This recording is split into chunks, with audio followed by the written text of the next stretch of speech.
Rolling, rolling, rolling, roll high. Rolling, rolling, rolling, roll high. We are rolling, rolling, rolling, rolling. I got my roller behind me. Right, let's get out and have a quick look, see what I'm doing. I'll show you. Right. Okay. Now, look at this.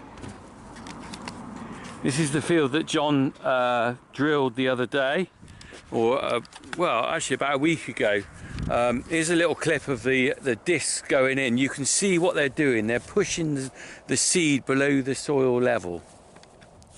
Well, when I said below the soil level, I meant into the soil level. Anyway, look, there they are. You can see the grooves there. Now, the thing is, John said to me, oh, look at that, flipping cheese share box. A McDonald's cheese share box. At least it's made of paper, I suppose. Oh. You know what my thoughts are about people chucking McDonald's out of their cars.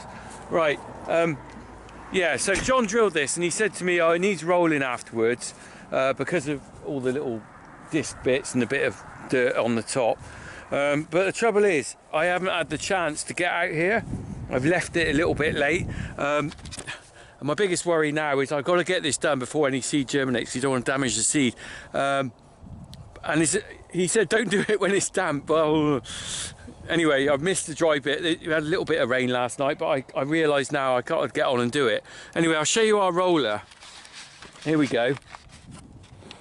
So, big steel roller, look at this. It's called a flat roller. And that is full of concrete. Ooh, what's that on there? More rubbish, look, that's a bit of plastic. Chuck that in a hedge out of the way. This thing's probably about 40 years old. I mean, let's face it, once you bought one of these, you don't need to buy another. I'm not going to wear it out. I don't use it very often, only for things like this and the odd lump and bump on the farm. This is full of concrete. Somewhere will be a little, you can't see it, a round circled welded plate, and what they did, they obviously, I can't see it, probably under the bottom. What they did, they got it on the top, drilled the hole in the steel, poured the concrete in, then sealed it up, welded it. So that's full of concrete. Sometimes you get them full of water, but we're gonna get on and roll down and do this whole field rolling to get it nice and flat. Look, it's already a lot better there, isn't it? So let's crack on. Oh, hang on a minute, we just need to do this.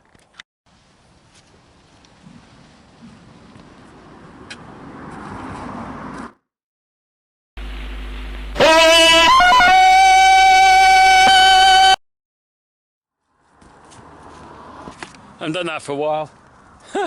Got a laugh at you. Right, let's go, let's crack on. Too much mucking around, more farming.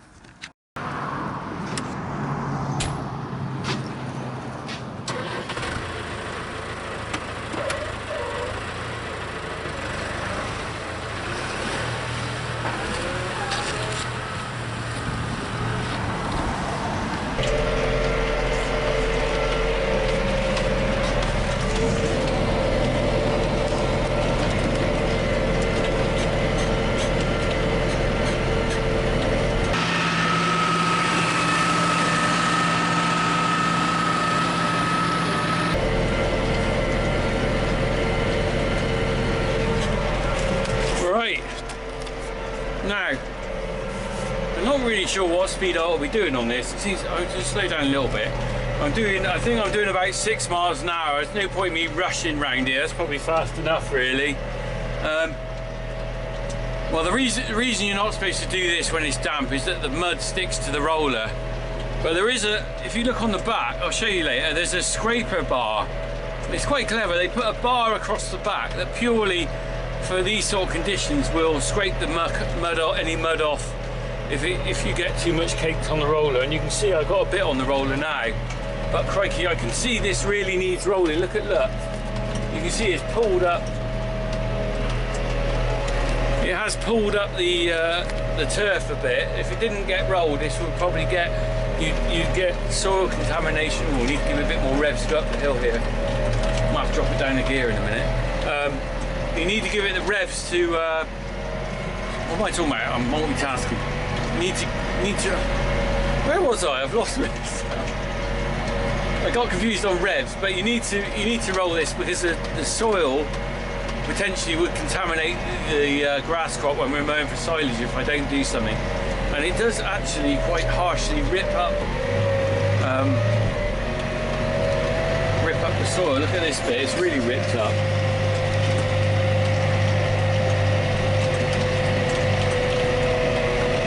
Still doing 6 miles an hour. Crikey, it's really ripped up there. Anyway, once you get over that brow of the hill, then the tractor sort of suddenly pulls in. You forget I'm putting a fair old weight on the back of there because that's all concrete. Two things I got to sort out on this tractor now. Look, I got a flipping window I can't open. Look, ow! Oh, flipping it! Ow! I just whacked myself, and that was really stupid. That was really stupid. I just wasn't concentrating on the job. I went round the bend without thinking, or wasn't turning the wheel properly, and I've clunked myself with that. Look. Put that in the back. That is the frame off this back window, and the bolt. Oh, that hurt. The bolt. If I cut myself, I can't see. No, that's not.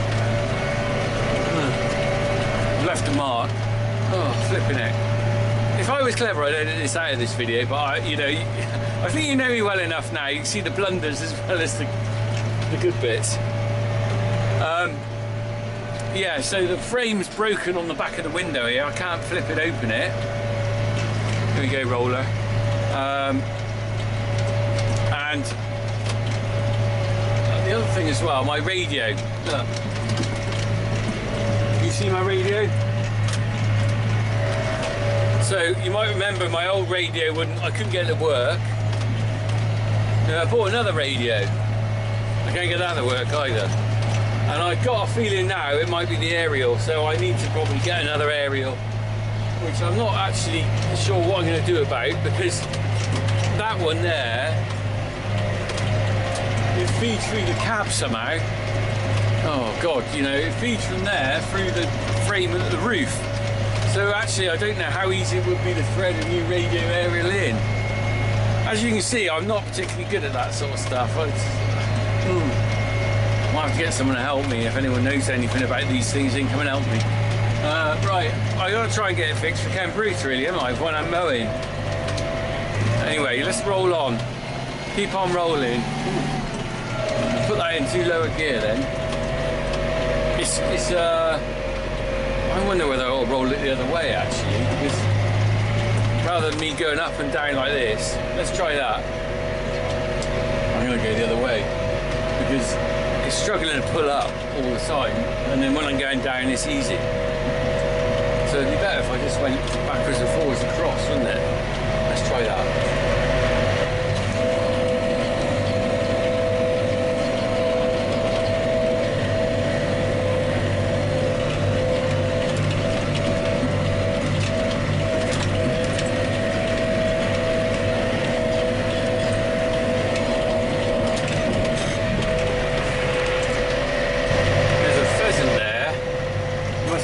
Leg. Can you see it hopping?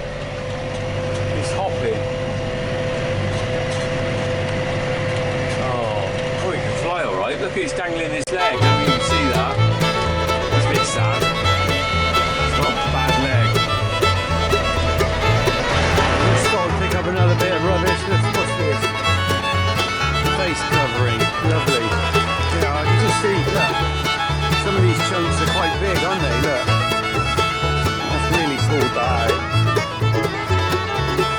Nothing too bad, but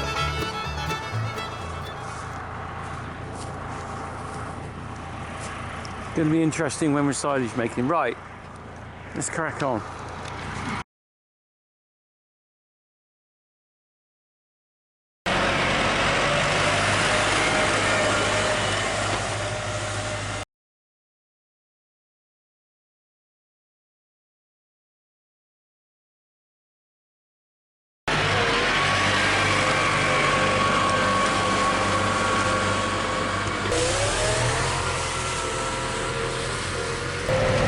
Tell you what, this is tons better going along this way rather than up and down. I don't know why I even contemplated going up and down with a flipping lump of concrete on the back.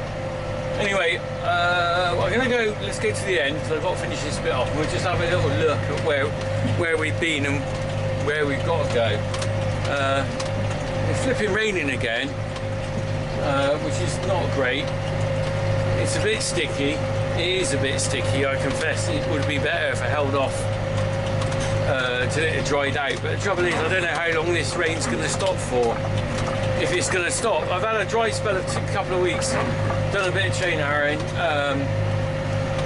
Had a few things to deal with. I've been in the hospital, believe it or not. No big deal. No drama. But I had a bit of skin on my nose that didn't seem to sort of heal up. And a doctor just referred me to Southmead to have a check with a skin specialist just in case any risk of any skin cancers, because of my job and my fair hair and everything. There's always that risk, you know, element of being working outside for 40 odd years. You could get some sort of skin cancer, but it was all okay. No, nothing to worry about. But it's just something, and any of you working in the same situation as me, working outside in the summer all year, you should look after your skin, or at least keep an eye on it. Anyway, that's enough for lecture. Let's just stop here a minute. I think I've got a bit of moisture on my lens. Let's just have a quick look out here, and then I got to get on. Right. So here we go. We can see the drill marks, the disking, you know, and then we can come up to the bit I've done, which is rolling. Still a bit scored, isn't it? I don't think we can help that, but it's going down a lot better. I mean, let's face it, it's going to be a couple of months before we're out here. Hopefully the grass will germinate and this sort of appear, sort of settle down a bit. If we have a bit of rain and maybe even a frost yet, this will start going back down into the soil. And I think by the summer, this will probably have all, or by the harvest time, May, so March, April, May, we've got nearly 3 months, haven't we? It's going to be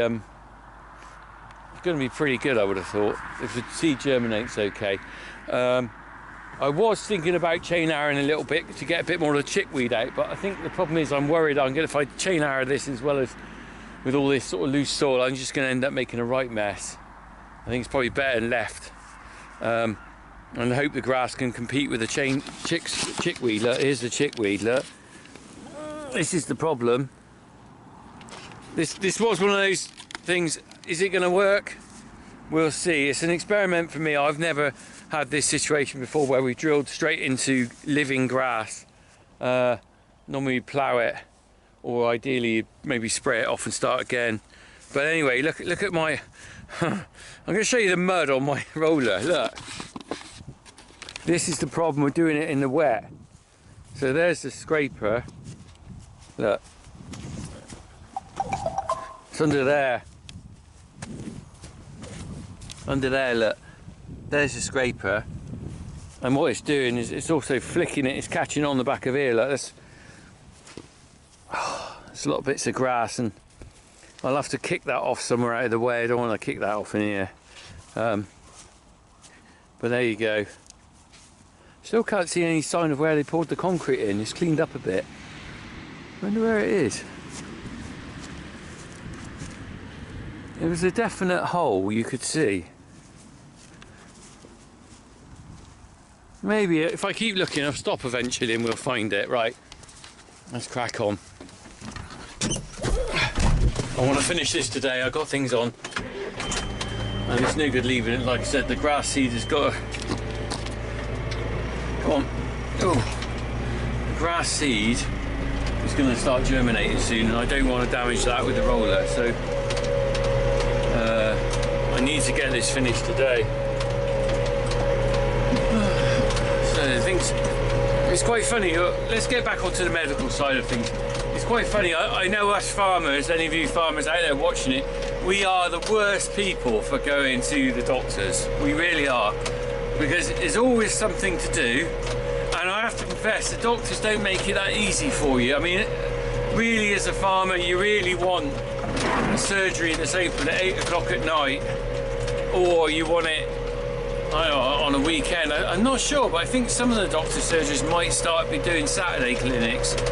But you know what it's like, there's always something, you're flipping milking and farming and stuff, and you think, oh, I'll go. And also, I tell you what, I know it's really funny, but my wife's always like, go to the doctor straight away. But as a farmer bloke, you kind of like, if you work with cattle and stuff, you know what, one of the best things for curing things is time. And the classic example is that Downer cow. You know, it took her 7 days before she started getting up on her own.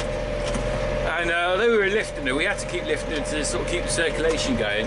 It was really a case of waiting until she was ready to get up. And I think with a farmer, when you're ill and stuff, you kind of think a bit like you do with your farming. You think, oh, I'll get better on its own. Give it time, get better on its own.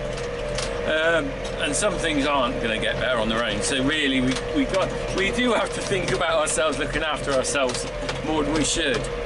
Anyway, that's another funky farmer ramble, isn't it? I don't know why you come here really, because you get a ramble, you get me singing, what would be doing bloody Tarzan impressions. Anyway, you don't get that with Adam Henson, do you? Right. We haven't done any singing yet, have we? Oh yeah, we have. We're rolling, rolling, rolling, rawhide. Rolling, rolling, rolling, rawhide. Got to keep on rolling, I don't know the words. Rolling, rolling, rolling, rolling the grass. Rolling, rolling, rolling the grass. Like it should be in Oklahoma. I think that was from Oklahoma, wasn't it? I know. I know I can't sing, but that's part of the fun, isn't it? Hey, not being able to sing. Right, we're going to keep going on that. Look at my muddy roller.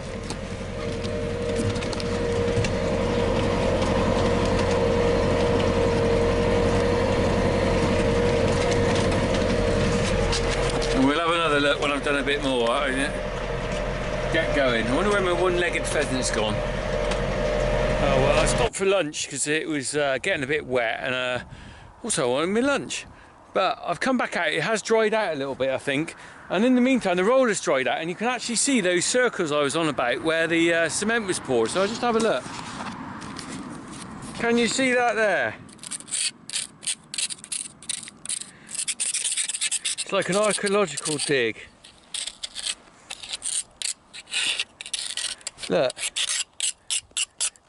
That there, see, it's slightly lower. That there is where they poured the cement, and I noticed it's the same this side. Look, not doing my knife any good, is it? But there's the other one. So one poor hole there, one there. Right, we're gonna get on, hoping it won't stick quite so much now. It looks a lot drier. Still wet on the ground though. I wouldn't be doing this normally, but the forecast now, in an ideal world I'd stop, because I think it's not ideal rolling it now, but I'm kind of winging it really, because the forecast from now on isn't very good. And I got a feeling if I don't do something with it now, it's going to be wet for quite a bit, and then by then I won't be able to do it because the grass seed will be up. I don't know whether I might have to roll it once the grass seed's up in a bit. I might have to roll it just to get the mud or the dirt back down after the germination. That's a theory. Some of you know better than me, I'm sure some of you are probably shouting at me now. Rich, you idiot. But we'll see. Right, let's crack on.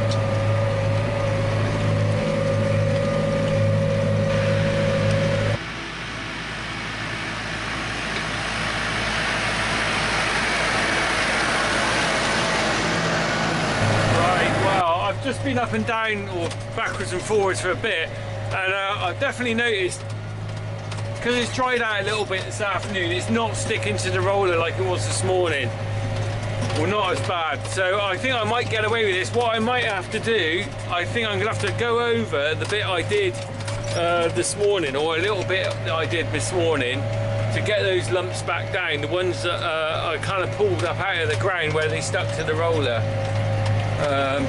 which is a bit of a pain because I wasn't really thinking of doing that.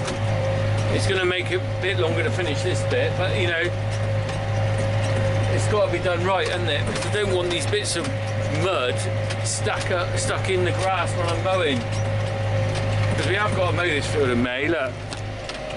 So a bit stuck to the roller, but you can see behind it, there's not really lumps there. At the top there are. Right, let's get on.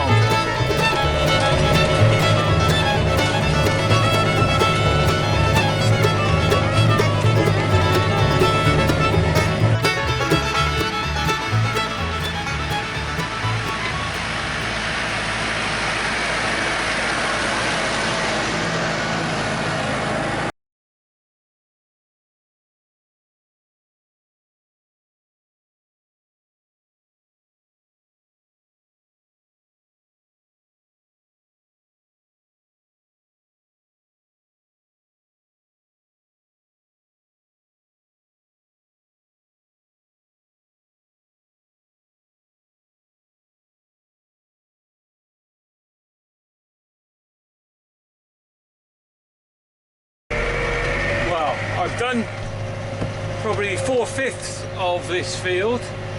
The lower half's got more grass covering actually on it, but the mud's definitely not sticking to the roller as much, which is good news.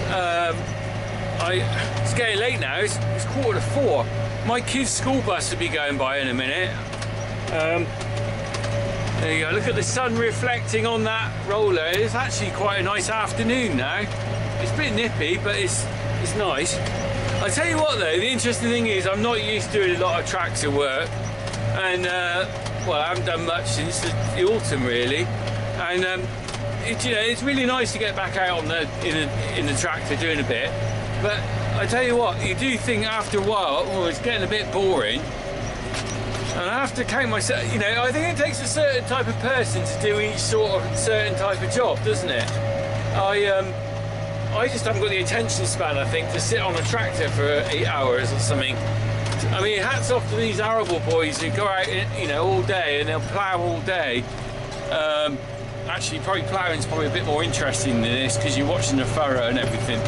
The problem with this is it is just literally up and down. And as long as you don't steer off the path, there's not a lot to do. It's a bit like chain arrowing. And you know, after a while, it just gets a little bit boring, really. I mean, you know, if you're on an arable guy, some of you might be arable guys, tell me how you entertain yourself if you're on a tractor for 8 hours, if you're cultivating or something. Because it just must be a lot of monotony, really. I mean, you have a bit of the radio, but the trouble is you can't read a book or watch the telly, can you? Because you'll be flipping off, zigzagging. You know, and out in North America, where they got these huge sort of prairie farms, Jesus, to go out on a farm like that, if you're cultivating, that must be a real drag, I would have thought. I don't know. Maybe they got something else going on in the cab to make it more exciting. I don't know. But I mean, you can see a place for sort of robot farming maybe in the future on the sort of large cultivation things where, you know, you are just literally going up and down, up and down. If you put that into GPS and you had it all plotted out, there's not a lot of reason to have a human on board. I guess unless something goes wrong, and then you know, the robot might not sort that out. Right, it's going to carry on with this. I'm going to go back up. We'll stop. I won't do any more filming of me going up and down because you've probably seen enough of that. What we'll do is I'll carry on, do the top bit, and then we'll just stop and have a little walk over and see what we've got, what it's like. All right. Hey ho, that's it, I'm done. 5 o'clock, sun's coming down bright in the eyes. I've just seen all the commuters going back. Do you know what? This has actually turned out really well. It just shows I started way too early in the morning. Well, it wasn't that early, it was flipping about 11:30, but there was a bit of damp and it all stuck to the back of there. I've actually pulled it back and rescued it. I'm going to stop in a minute. Let's stop. I'll just try with that lump because there's a lump I missed there. We'll have a quick look. Right. It was very lumpy when I left it in the afternoon on this top, and I've been back over it, and you can see now. Let me just look across. I mean, you can see the soil is really showing now where all the lumps and bumps have been spread out. Ooh. But you can still see the lines up and down the field, can't you? See the bloody chickweed. I'm half tempted to chain arrow this now because I've got it all the soil down now. I don't know whether that might be an idea or not. Anyone out there just interested to know your opinion whether this is worth chain arrowing now or whether it's best left? I'm not quite sure what to do really. Probably best, Neil James there, probably best left actually. I think about it, like I said before, about the grass growing up for it. Don't want to damage that. Rollers there, it's pretty muddy, but a lot of it's come off. It's not sticky like it was before. That's the clay in the soil. Look, can form a little ball there. Someone's working down there. I can hear a strimmer or something going. Do you know what? It's just like England's coming alive now, isn't it? Spring's come, or coming. You just get that extra hour or so in the evening and you feel like doing stuff. Brilliant. Right, let's go. I'm cracking on. Crack on, everyone! Spring's coming! Whoop, whoop, whoop! Rollin', rollin', rollin'! Roll high! Rollin', rollin', rollin'! Funky Farmer is singing. Crack on.